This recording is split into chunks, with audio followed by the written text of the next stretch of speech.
तृतीय अध्याय का श्लोक 22 है। Third first canto third chapter श्लोक 22। ओम नमो भगवते वासुदेवाय।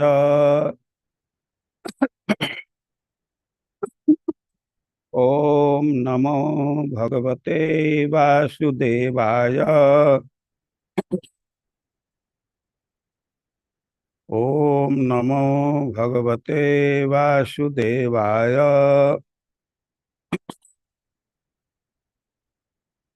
नरदेवत्वम् आपन्नः सुरकार्यचिकीर्षया समुद्र निग्रहादीनि चक्रे वीर्याणि अतः परम। नरदेवत्वमापन्नः सुरकार्यचिकीर्षया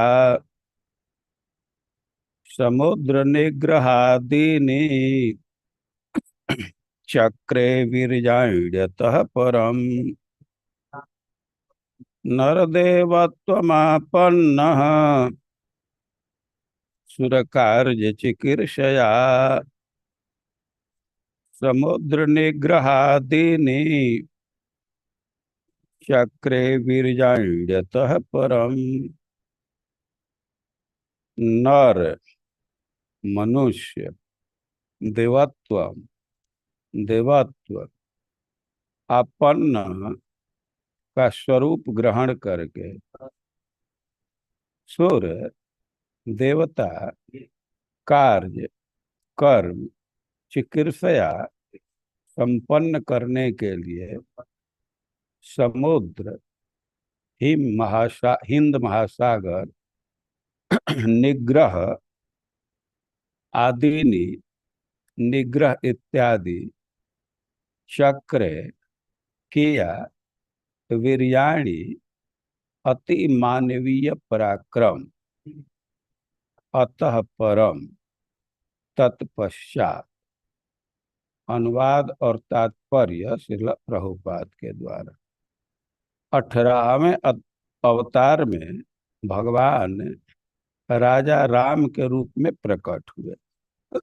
उन्होंने देवताओं के लिए मनभावन कार्य करने के उद्देश्य से हिंद महासागर को वश में करते हुए समुद्र पार के निवासी नास्तिक राजा रावण का वध करके अपनी अति मानवीय शक्ति का प्रदर्शन किया। तात्पर्य: भगवान श्री राम ने मनुष्य का रूप धारण किया और ब्रह्मांड की व्यवस्था बनाए रखने वाले प्रशासक अधिकारी देवताओं की प्रसन्नता के लिए कुछ कार्य करने हेतु पृथ्वी पर प्रकट हुए। कभी कभी भौतिक सभ्यता की उन्नति के कारण भौतिक विज्ञान एवं अन्य कार्यों की सहायता से भगवान की सुस्थापित व्यवस्था को चुनौती देने के उद्देश्य से रावण तथा हिरण्यकश्यप जैसे बड़े बड़े असुर एवं नास्तिक तथा ऐसे अन्य लोग अत्यंत प्रसिद्ध बन जाते हैं। उदाहरणार्थ, भौतिक साधनों द्वारा अन्य लोगों को उड़ान भरने का प्रयत्न स्थापित व्यवस्था के प्रति चुनौती है।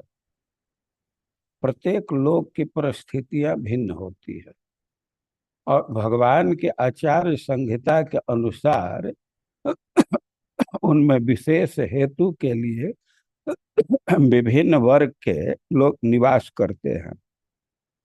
लेकिन भौतिक प्रगति में थोड़ी सी सफलता प्राप्त करके कभी कभी ईश्वर विहीन भौतिकतावादी व्यक्ति भगवान के अस्तित्व को चुनौती देते हैं। रावण इनमें से एक था।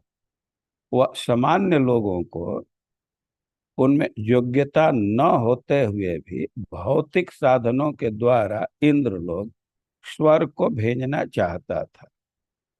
वह स्वर्ग तक एक सीढ़ी बना देना चाहता था, जिससे लोगों को उस ग्रह तक पहुंचने के लिए आवश्यक पुण्य कर्म न करने पड़े। वह भगवान की सुस्थापित व्यवस्था के विरुद्ध अन्य कार्य करने को भी उद्यत था।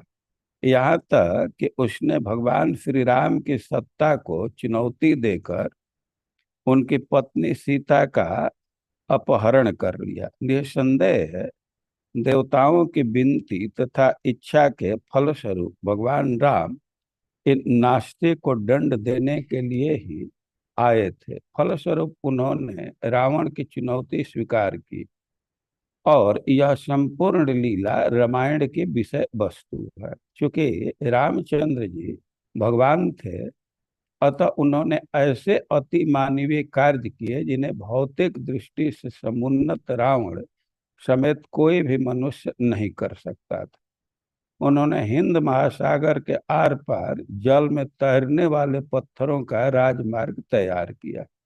आधुनिक विज्ञानियों ने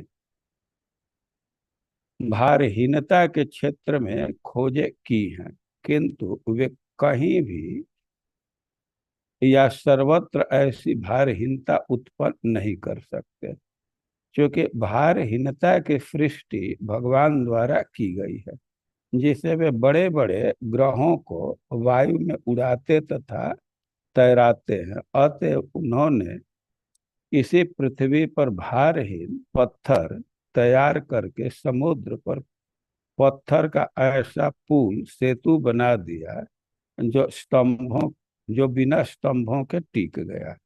यही ईश्वरीय शक्ति का प्रदर्शन है। जगत गुरु श्रील प्रभुपाद की। आप लोग क्रम से श्रीमद् भागवतम का अध्ययन कर रहे हैं। तो अभी भगवान के अवतार का वर्णन चल रहा है। कई एक अवतार के विषय में आप सुन चुके हैं, जैसे वामन भगवान के विषय में, परशुराम जी के विषय में, पहले नृसिंह देव के विषय में, या वेदव्यास जी के विषय में। तो अब कह रहे हैं कि अतः पर वेदव्यास जी के विषय में बतलाए कि 17वें नंबर पर व्यास जी अवतार ग्रहण किए और वेदों का विभाजन किए। तो अतः पर मतलब 17 के बाद। 17 के बाद क्या आएगा? 18। और 18वें अवतार की चर्चा कर रहे हैं, नरदेवत्व मापन। और भगवान नरदेव बन गए। नरदेव का क्या अर्थ होता है? जो मनुष्यों में देवता है। राजा को भगवान का ही अंश माना जाता है।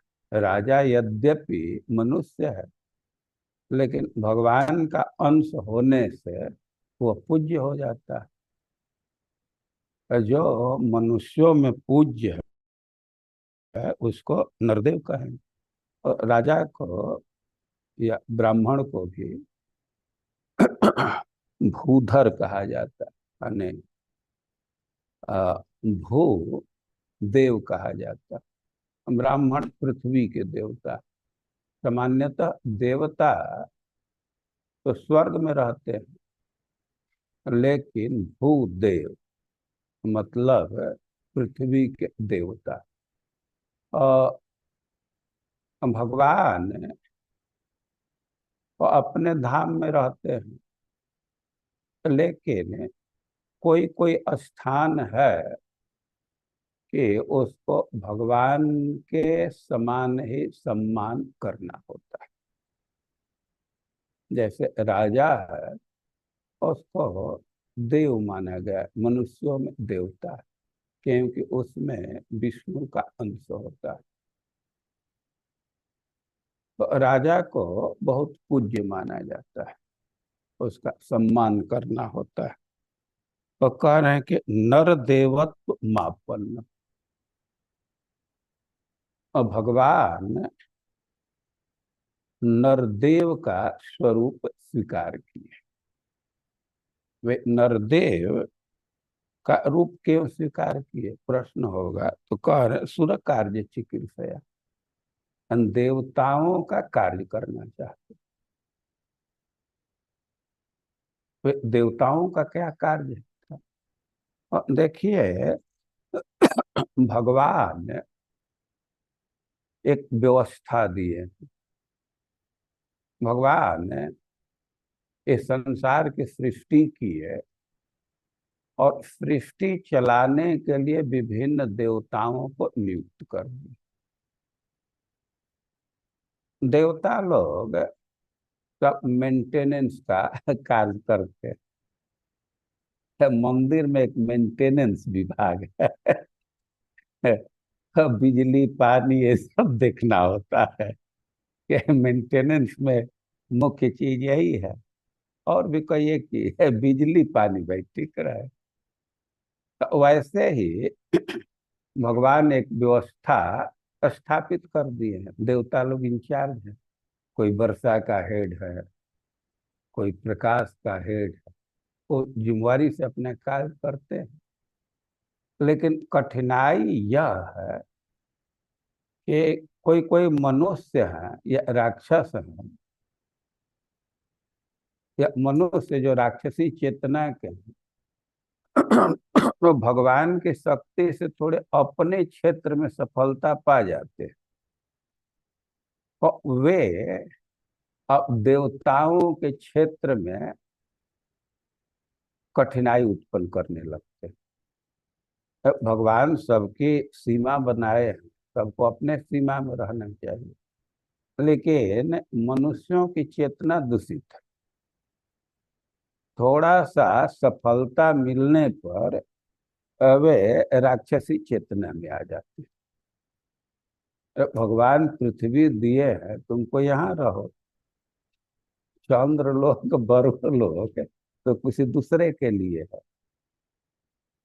लेकिन थोड़ा सा उड़ने की शक्ति आ गई तो सोचते हैं कि अब उड़ करके चंद्र लोक में चले जाए।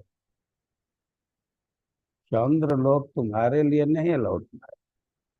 वो जो बहुत पुण्यात्मा होते हैं, तो उनको वह लोक दिया जाता है। तो अब राक्षसी चेतना में आ जाते हैं, हम चंद्रलोक को डेरा जमाएं।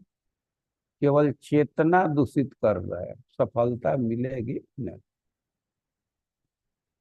और ऐसे ही परंपरा पहले से रही।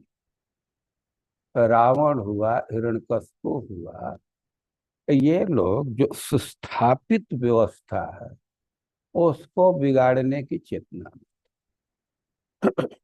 रावण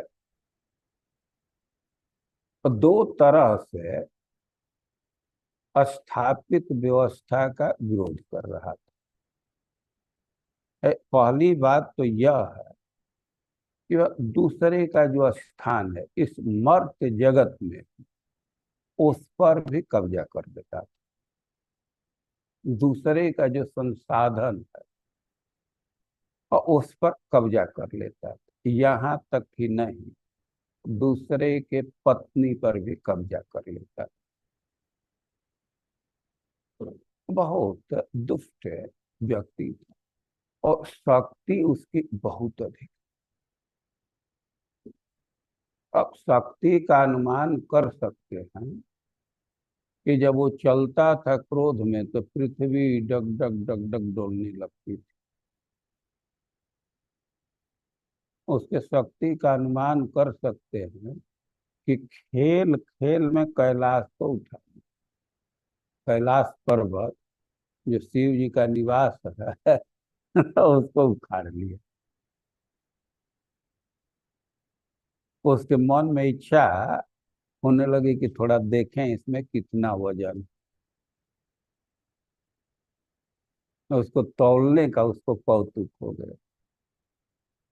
बहुत शक्तिशाली था, तो कहीं भी कब्जा कर लेता था। लंका वह बनाया नहीं, लंका निवास करता है, खुद नहीं बनाया। वो तो देवता लोग उसको सजाए थे, वो लोग युद्ध करके उसको प्राप्त किए थे और खूब अच्छा से उसको सजाए थे। और 1 करोड़ यक्ष, कुबेर जी के अनुचर को यक्ष कहते हैं, और वे लोग रक्षा कर रहे थे। लेकिन रावण को पता चल गया उस स्थान के विषय में, तो अपने सेना को लेकर के वहां धावा बोल दिया, आक्रमण कर दिया।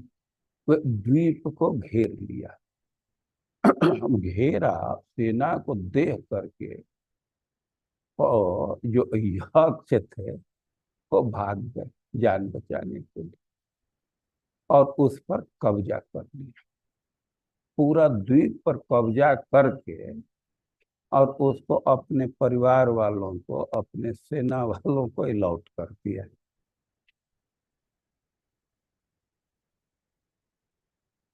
वो अवैध दखल करके वो नगरी बसा दिया। अब वहां से तो बहुत बहुत अत्याचार करने लगा। अब देवताओं के एक छोटे स्थान पर विजय कर लिया, प्राप्त करने में सफल हो गया, तब योजना करने लगा कि जो देवताओं का ओरिजिनल निवास है और उस पर भी अपने आदमी को रखूंगा।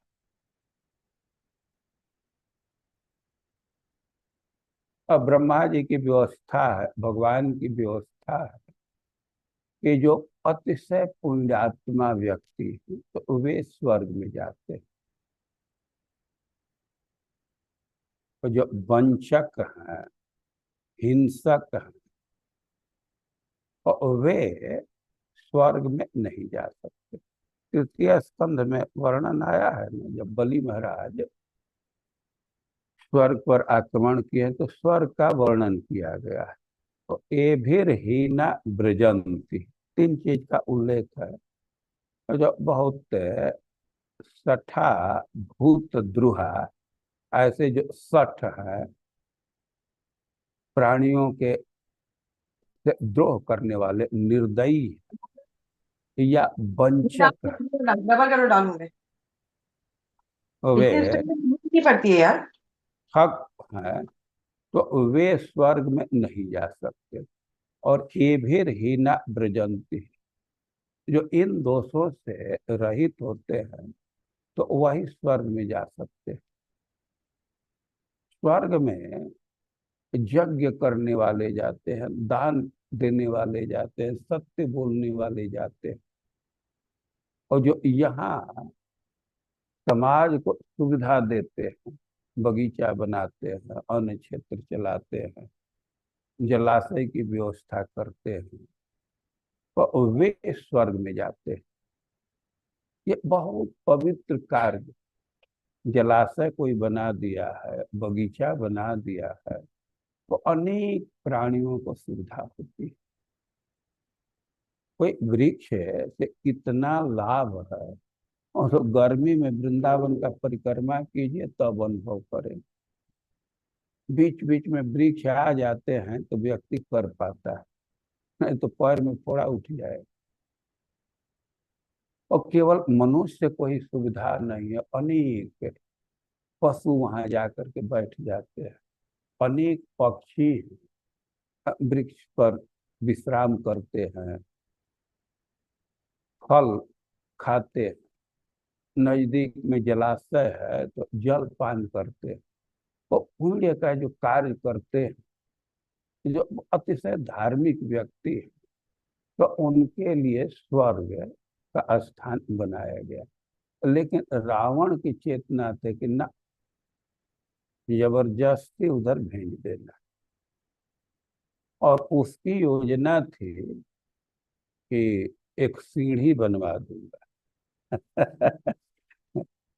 अब कोई साधन नहीं, बस सीढ़ी पर चढ़ करके अपने आदमी को वहां भेज देंगे।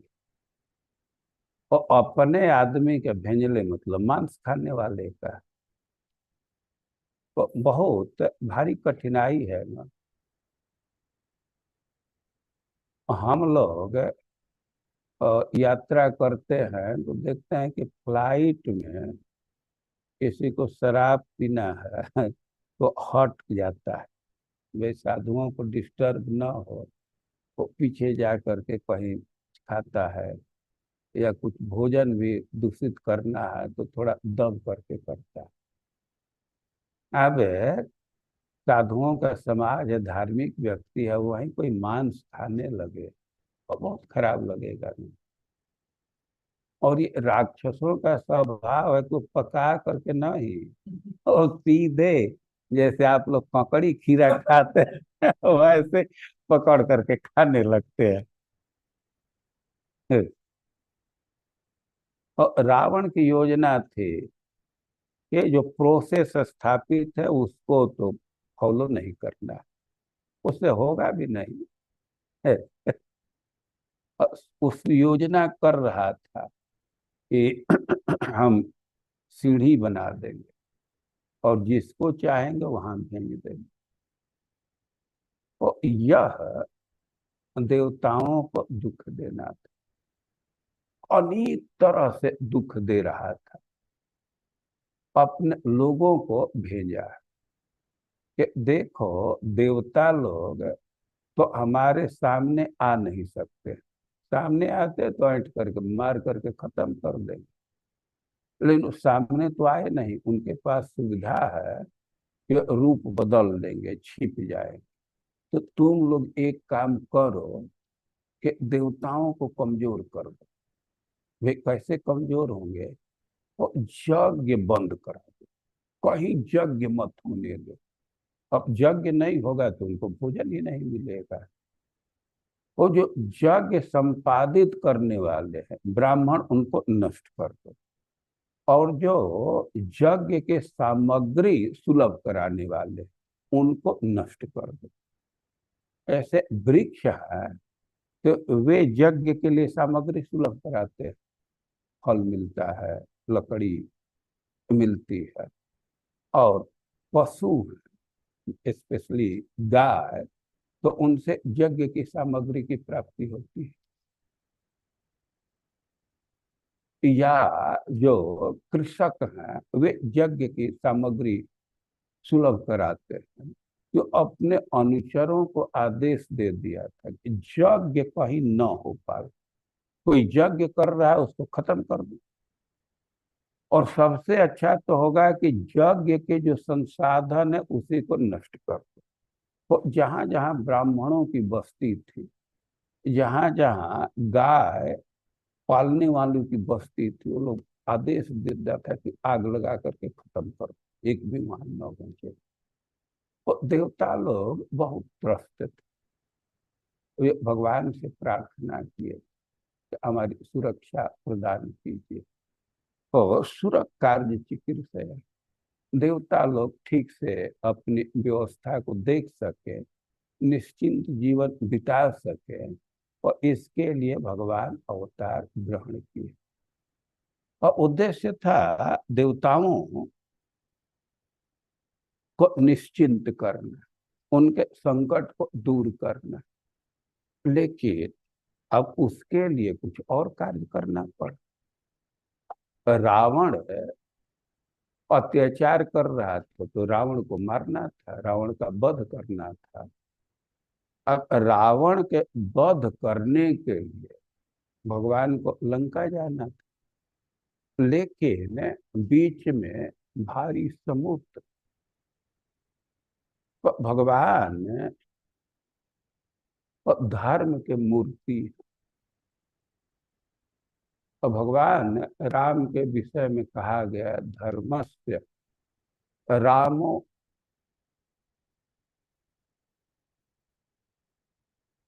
विग्रहवान धर्म। राम धर्मो विग्रहवान या विग्रहवान धर्म। तो वे धर्म के मूर्त रूप। वे समुद्र की भी मर्यादा है। और भगवान को पार जाना है तो भगवान बड़ी शालीनता के साथ समुद्र से समझौता के लिए। और भगवान समुद्र के नजदीक गए और समुद्र आया नहीं तो धरना पर बैठ गए। यहाँ इसको जनतांत्रिक विधि मानते हैं। जनतंत्र की यही विधि है ना, धरना प्रदर्शन करते हैं, ज्ञापन देते हैं। और भगवान भी जा करके इत्मीनान से धरना पर बैठ गए, वो लेट गए और कोई सुविधा नहीं रखे थे। अपने बांह पर ही अपने सिर को रख करके लेट गए। 3 दिन तक पड़े रहे लेकिन समुद्र कोई रिस्पॉन्स ही नहीं दिया। वे उसको तो चाहिए था कि भगवान हमारे दरवाजे पर आए हैं तो स्वागत करना चाहिए, लेकिन 3 दिन तक कुछ नहीं किया। लक्ष्मण जी को तो पहले से ही क्रोध आ रहा था कि ये क्या कर रहा। हाँ, भगवान तो जल्दी क्रोध करते नहीं है।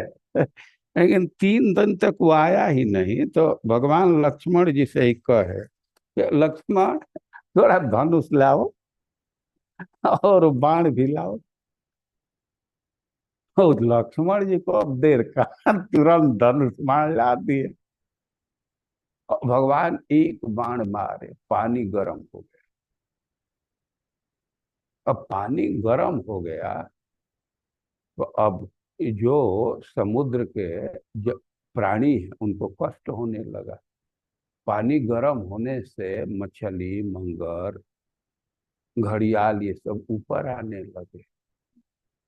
तब अब समुद्र को होश आया। और भगवान एक बाण पर ही नहीं थे, अभी तो पानी को गर्म किए थे। दूसरा बाण उठाए कि पूरा पानी ही सूख जाऊंगा, एक बाण मारूंगा पानी पूरा खत्म।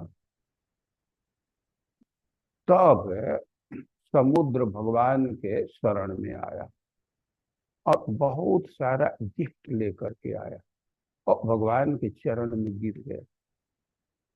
अब चरण में गिर गया, बहुत विनती करने लगा तो भगवान भी धनुष बाण रख दिए और कहे कि देख भाई उपाय बतला दे, हमको तो उस पर जाना है, रावण का वध करना है और तू कोई उपाय बतला दे।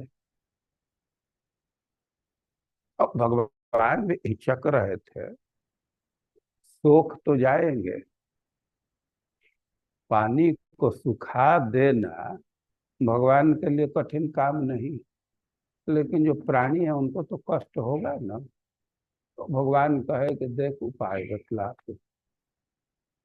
तो उपाय बतलाया कि आपके जो सेना है, बंदरों की सेना है, तो इसमें जो नल, नील नल दो का नाम आता है, कहीं कहीं नल का नाम है, ये विश्वकर्मा जी का पुत्र है और शिल्प कला में बड़ा दक्ष है। तो इसकी सहायता से आप पुल बना देंगे। और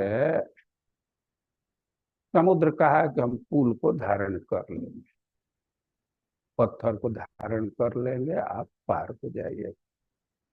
और एक के भर्सन के अनुसार समुद्र कहा कि जो दो बंदर हैं नल नील, तो ऋषियों ने इनको शाप दिया है, उसका उपयोग कीजिए। नल नील को ऋषि लोग शाप दे दिए। घटना इस प्रकार है कि रामेश्वरम में ऋषियों का आश्रम था। तो वहाँ कई एक साधु रहते थे। तो साधु अपना जलपात्र रखे थे, आसन था, झोला था, जलपात्र था। के ने अब प्रसाद के पास विश्राम करते थे, प्रसाद के बाद विश्राम करते थे। और वहीं बगल में उनका जल पात्र है। लेकिन दो बंदर, छोटे छोटे बंदर और वे आते थे, जलपात्र को उठा करके उधर समुद्र में डाल देते थे। बंदरों का यही स्वभाव होता है। कोई कपड़ा है कुछ भी उठा करके इधर से पेड़ पर इधर उधर करते रहते हैं। यहाँ तो मोटरसाइकिल के सीट कोई फाड़ देते हैं।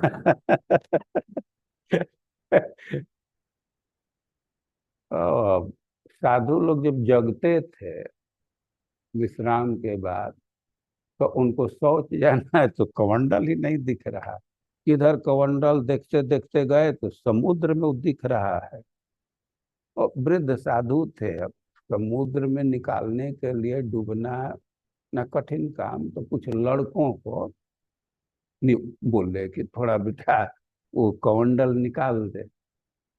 और जो विद्यार्थी थे हुए तो बड़े खुश हुए प्रथम दिन कि चलो स्विमिंग का एक अवसर मिला।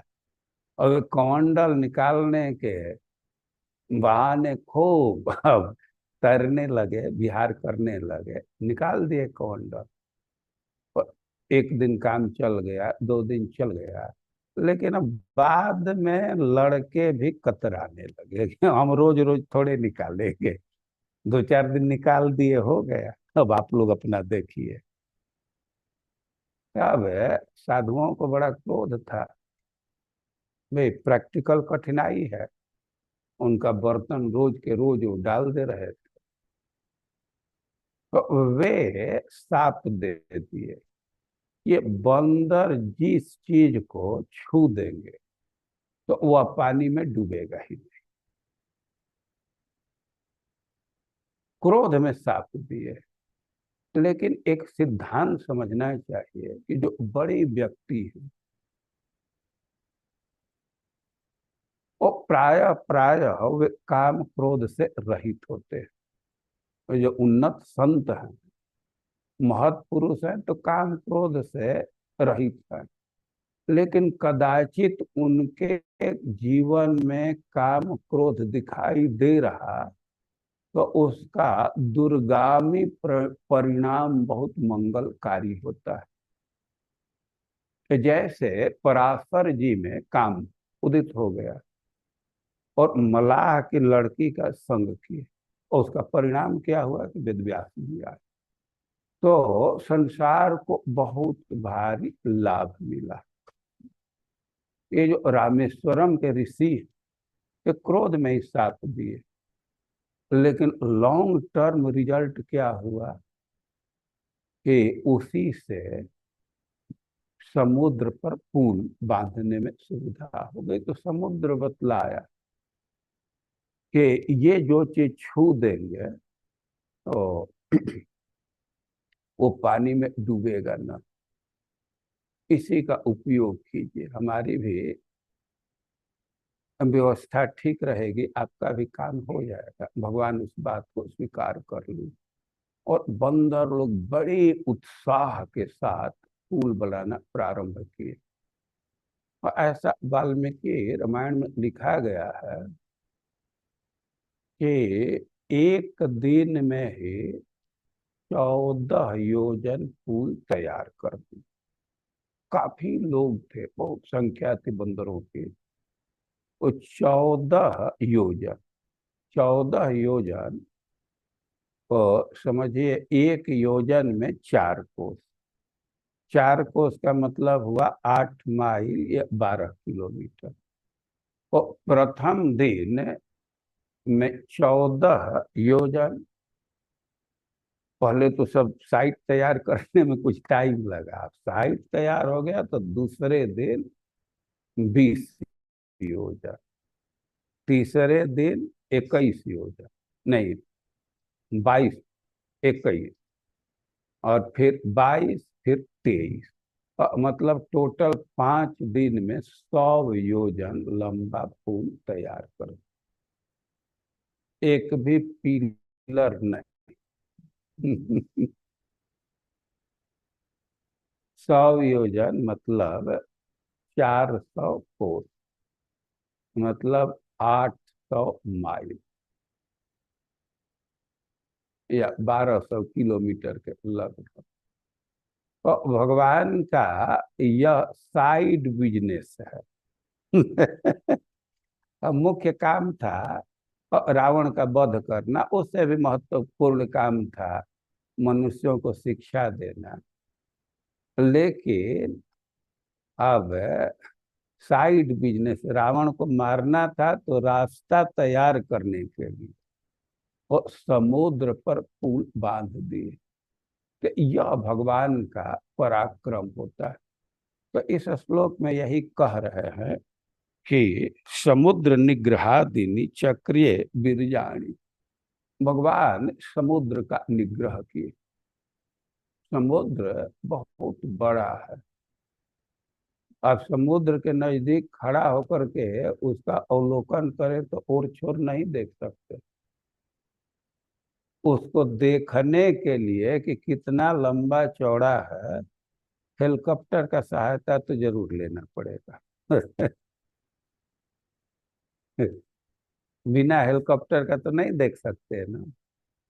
लेकिन भगवान दोनों रूप से उसको निग्रह किए, व्यक्तिगत रूप से भी और आदि भौतिक रूप, जो उसका आध्यात्मिक स्वरूप है उसको भी, और आदि भौतिक को। एक बाण मारे वो परवश हो करके और सोने का थाली लेकर के पहुंच गए, और भगवान ने समुद्र पर पुल बांध दिए। तो भगवान का क्या पराक्रम है व्यक्ति समझ सकता है। बहुत लोग समुद्र के किनारे किनारे थोड़ा थोड़ा पुल बांधते हैं, लेकिन कई एक साल लग जाता है और बहुत सीमित क्षमता वाला होता है। लेकिन भगवान 5 दिन में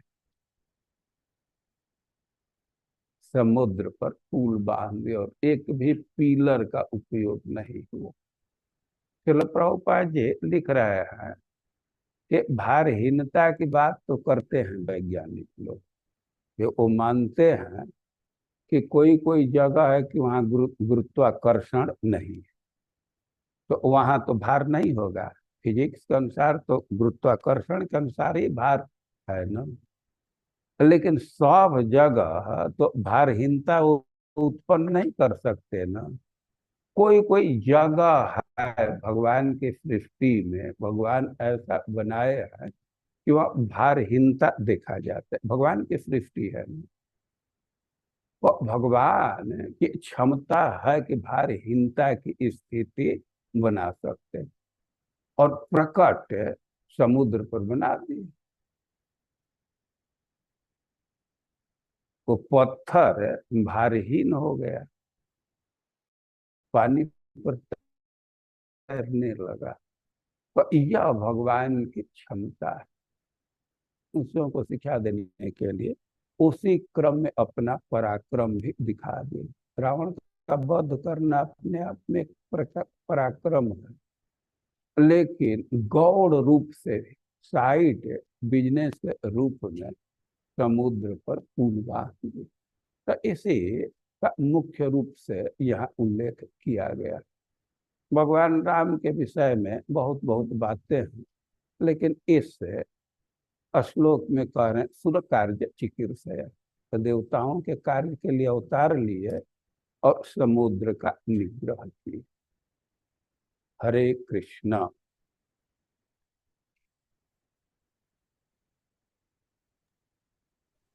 हरे कृष्णा। साधु साधु महाराज, बहुत ही अच्छी तरह से आपने राम जी का जो प्राकट्य इस श्लोक में हुआ है और उनका कार्य के बारे में थोड़ा सा आपने बताया।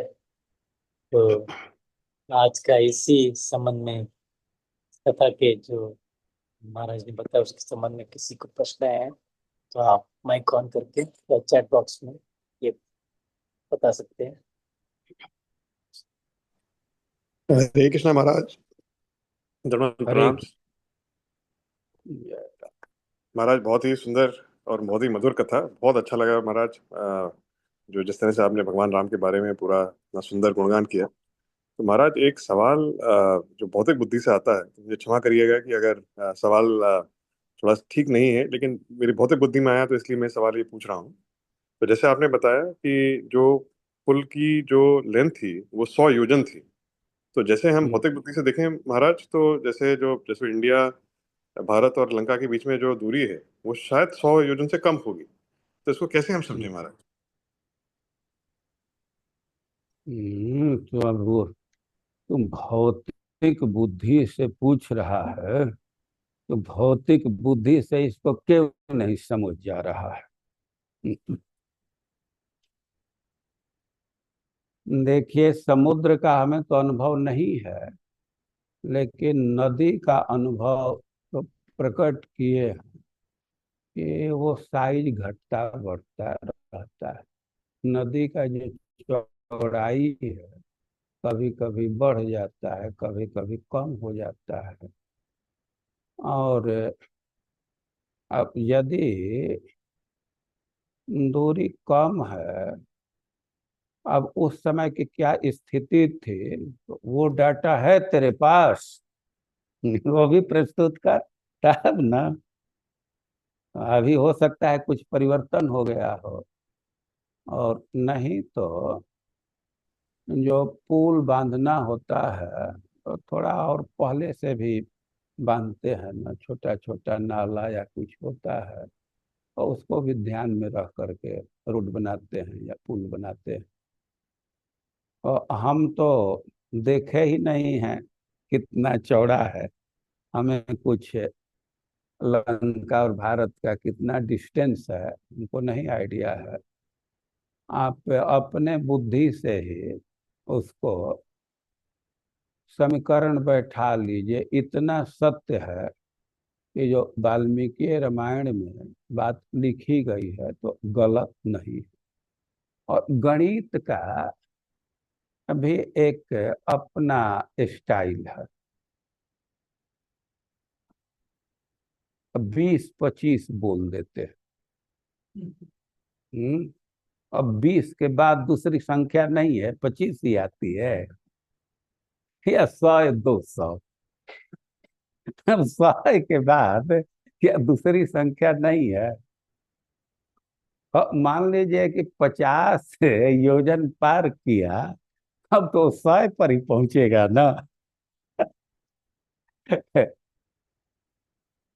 हम आपके प्रश्न का स्पष्ट कुछ उत्तर नहीं दे सकते, ना हम पढ़े हैं, न जुड़े दूरी देखे हैं। लेकिन ये वाल्मीकि रामायण में स्पष्ट लिखा गया है कि 100 योजन का पुल तैयार की, वो गलत नहीं। अब समीकरण कैसे आप बैठाएंगे, उसको आप ही सोच करके बैठा लीजिए। जी महाराज, अब धन्यवाद वैदिक महाराज। एक गणित है हाँ, कि अब 50 पार करेगा तो सही होगा ना। जी जी महाराज। तो महाराज ऐसा आशीर्वाद दीजिए कि जो ये भौतिक बुद्धि है, इससे थोड़ा सा जो है बुद्धि थोड़ा उसके पार जाए, और थोड़ा भगवान के चरणों में लगे महाराज। ऐसा आशीर्वाद दीजिए। धन्यवाद महाराज। भक्ति डाल देने से, भक्ति तो भौतिक नहीं है ना, वो तरंगा शक्ति की वृत्ति है।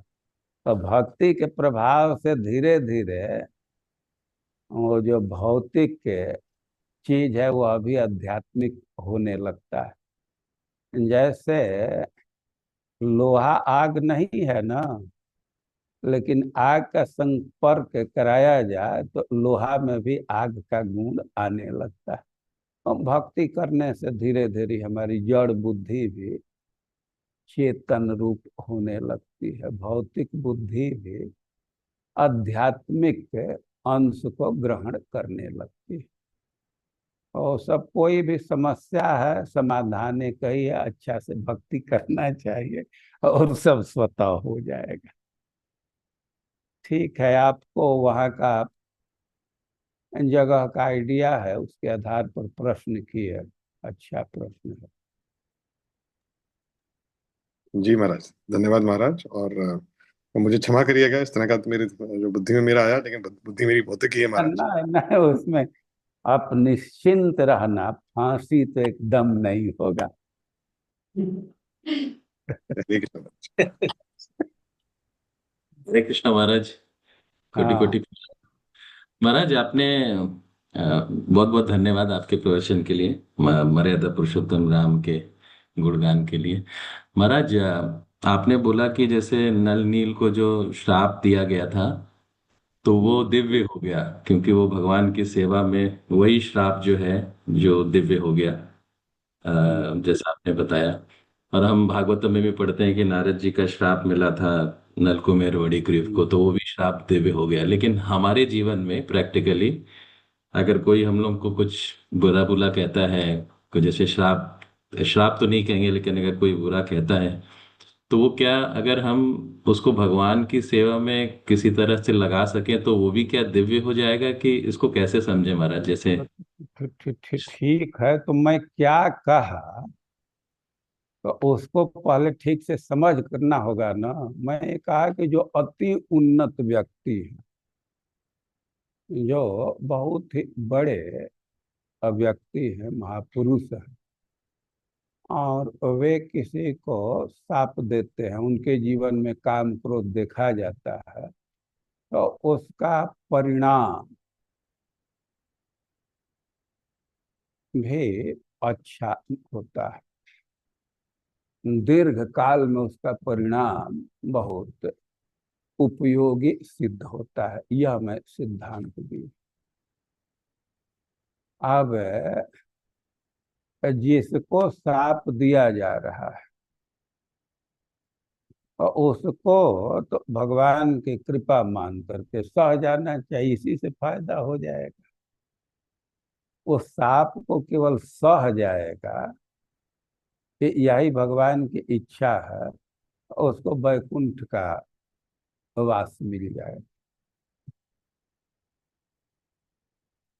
और तिलमिला जाएगा, अब उसका असर खत्म हो जाएगा।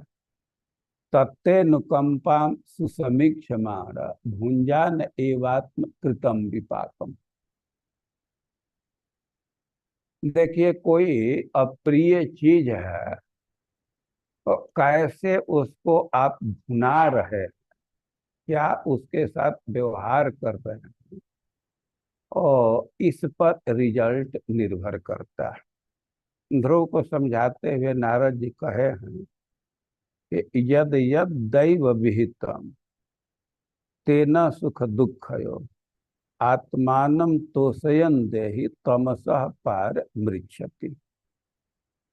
जो भी सुख मिल रहा है, दुख मिल रहा है, और भगवान की इच्छा समझ करके, अपना प्रारब्ध समझ करके, वो व्यक्ति उसको सह लेता है, सम रहता है, उद्विग्न नहीं होता है, और तमसः पार मृच्छति, वो माया को पार कर जाता है। इसको और स्पष्ट रूप में ब्रह्मा जी कह रहे हैं कि तत्तेनुकंपाम सुसमीक्षमाण भुंजान एवात्म कृतम विपाकम हृदवाग बपुर्भिर्विदधन नमस्ते जीवेत यो मुक्ति पदे सदायका।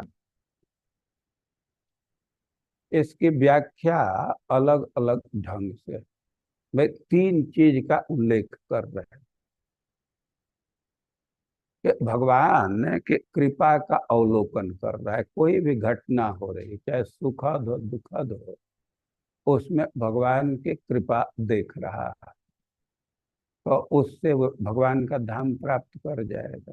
ये कोई भी घटना है तो स्थिरता से उसका भोग कर रहा है, तो भगवान के धाम को प्राप्त कर जाएगा। या जो भगवान को साष्टांग दंडवत प्रणाम कर रहा है, हृदवाग पूर्व विदधन नमस्ते, तो वह भगवान के धाम को प्राप्त कर जाएगा। या तीनों को मिला करके कहेंगे। कोई घटना हो रही है, भुंजान एवात्म कृतम विपाकम, वो अपना कर्म फल भोग समझ करके उसको भोग रहा है। कोई अपमान कर दिया तो अपमान कर रहा है, मतलब हमारे बुरे फल का कर्म आ गया। तो भाई कर्म हमारा है, फल आ रहा है, तो उसको स्थिरता से भोग लेना। और इतना ही नहीं, कुछ लोग हैं भगवान की कृपा देखते हैं कि भगवान हमारे कर्म फल को कम करके दे दिए। हमको तो ज्यादा कष्ट मिलना चाहिए था, ज्यादा अपमान होना चाहिए, लेकिन भगवान की कृपा है थोड़ा सा अपमान करा, और इसके लिए भगवान को दंडवत मार देते हैं, धन्यवाद देते हैं, तो वे भगवान के धाम को पार कर जाएंगे। और कोई अप्रिय घटना है तो कैसे आप उसको टेकिल कर रहे हैं, और इसका बहुत भारी महत्व है। एक उदाहरण से इस बात को समझ सकते हैं।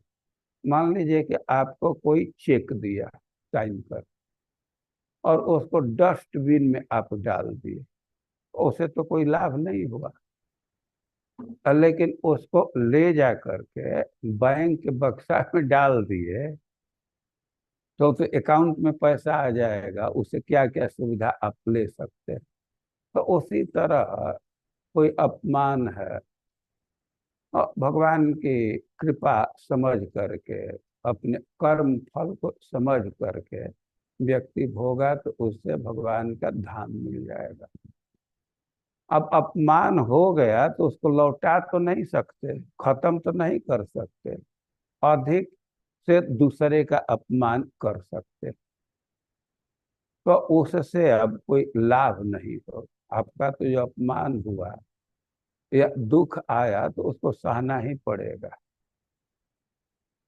लेकिन सहने का ढंग अलग अलग होता है। हम इसका अनुभव किए हैं कि बस में यात्रा करते हैं या ट्रेन में यात्रा करते हैं, बस कहीं रुक गई, कुछ लोग बड़े स्थिरता से पड़े रहते हैं।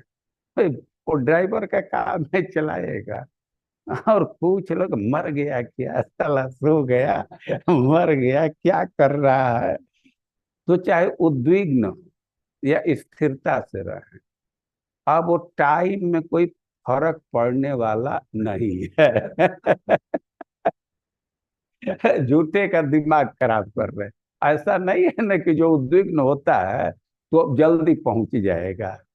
जो स्थिर बैठा है और जो उद्विग्न हो रहा है, दोनों टाइम से ही पहुंचेंगे, एक ही समय से पहुंचेंगे, सेम टाइम लगेगा, अंतर नहीं होगा। और उसी तरह कुछ कठिनाई आ रही है, दुख आ रहा है, अपमान आ रहा है, अब बहुत दुखी होकर के सहें या प्रसन्नता से सहें, सहना तो पड़ेगा, लेकिन दोनों के रिजल्ट में अंतर हो जाए। उसको भगवान की कृपा मान करके खुशी खुशी सह लिए, अपना कर्म फल समझ करके, और उसका परिणाम होगा कि भगवान के धाम को प्राप्त कर जाएंगे। तो कुछ स्थिति है, उसके टेकिल करने के ढंग पर रिजल्ट में बहुत भारी अंतर हो जाता है। ये जो मैं बात कहा सांप वाली, तो जो महापुरुष हैं और उनके विषय में कहा है कि उनके जीवन में काम क्रोध दिखता है, तो काम क्रोध तो बुरा चीज है, लेकिन महापुरुष में दिख रहा है, वो एक्सेप्शनल स्थिति है। मतलब कि भगवान की कोई इच्छा है, इसका लॉन्ग टर्म रिजल्ट कुछ पॉजिटिव आएगा, अच्छा है, यह सिद्धांत। कुछ जी समझ पा रहे महाराज। हैं? जी महाराज, जी महाराज, हरे कृष्ण। दंडवत प्रणाम महाराज। ठीक है, अब तो हो गया। हरे कृष्ण महाराज, धन्यवाद महाराज। बहुत ही अच्छी तरह से आपने प्रश्न का उत्तर भी दिए, तो हम सब आपका आभारी है महाराज। अच्छा ज्ञान प्राप्त करके हमने भक्ति में आगे बढ़ने के लिए अच्छा सहायता मिला है। हरे कृष्ण। तो सभी महाराज को धन्यवाद करते हुए अपने स्थान पे रहते वैष्णव प्रणाम करेंगे। वांछा कल्पतरुभ्यश्च कृपा सिंधुभ्येव च पतितानां पावनेभ्यो वैष्णवेभ्यो नमः। शांति कुटी। जगत गुरु श्रील प्रभुपाद। महाराज विद्यागति प्रभु, एक मिनट महाराज, Yes. एक दो छोटे छोटे प्रश्न है महाराज, अगर आप उसके तुरंत अगर 1 मिनट में उत्तर दे देते तो आपकी बहुत करती है महाराज। विद्यागति छोटा प्रश्न होने से उत्तर भी छोटा होता है, कोई जरूरी है? चलिए पूछिए। प्रश्न छोटा होने से कोई जरूरी नहीं है कि उसका उत्तर भी छोटा होगा। क्षमा बोलिए। कीजिए जी, क्षमा कीजिए। हाँ बोलिए बोलिए, प्रश्न बोलिए। Swapnil Prabhu, can you read the Hindi question? और विद्यागति प्रभु। यस प्रभु। महाराज, मनीष जानी प्रभु पूछ रहे हैं कि राम शब्द का पत्थरों पर लिखा जाना जिससे पत्थर तैर सके, क्या यह सत्य नहीं है? आपने नल नील वाला वृतांत बताया, क्या दोनों ही सत्य हैं? हम तो यही पढ़े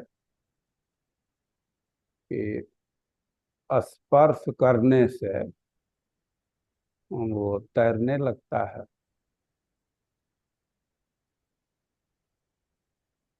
पढ़ा तो यही मैं।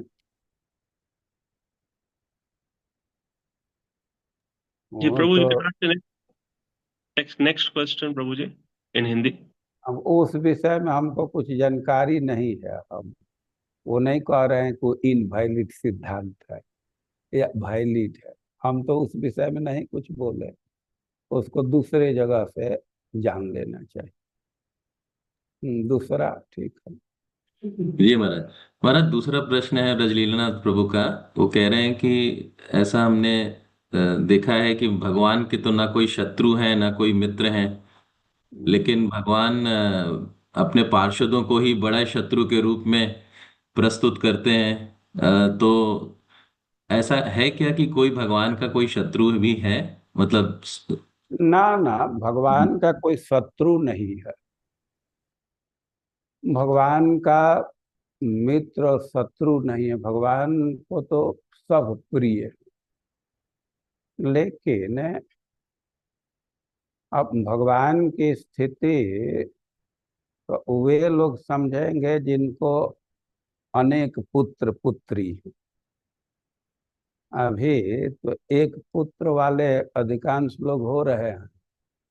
मान लीजिए कि आपके अनेक पुत्र हैं, 5 पुत्र हैं, और एक पुत्र 4 पुत्रों की सुविधा को हड़प करके अपने कब्जे में कर ले, तो माता पिता के भाव में अंतर होगा कि नहीं? सब पुत्र हैं, लेकिन अब एक पुत्र अन्य पुत्रों के संसाधन पर कब्जा कर लिया। और माता पिता तो थोड़ा सा सोचेंगे उस विषय पर न। और मान लीजिए कि उस पुत्र को डांट डपट करके दूसरे पुत्रों के सुविधा को दे रहे हैं, तो भगवान को तो ऐसा नहीं कहा जाएगा कि वो द्वेष करने लगे अपने पुत्र से। और समस्या पृथ्वी देवी की या भगवान के इस ढंग की है।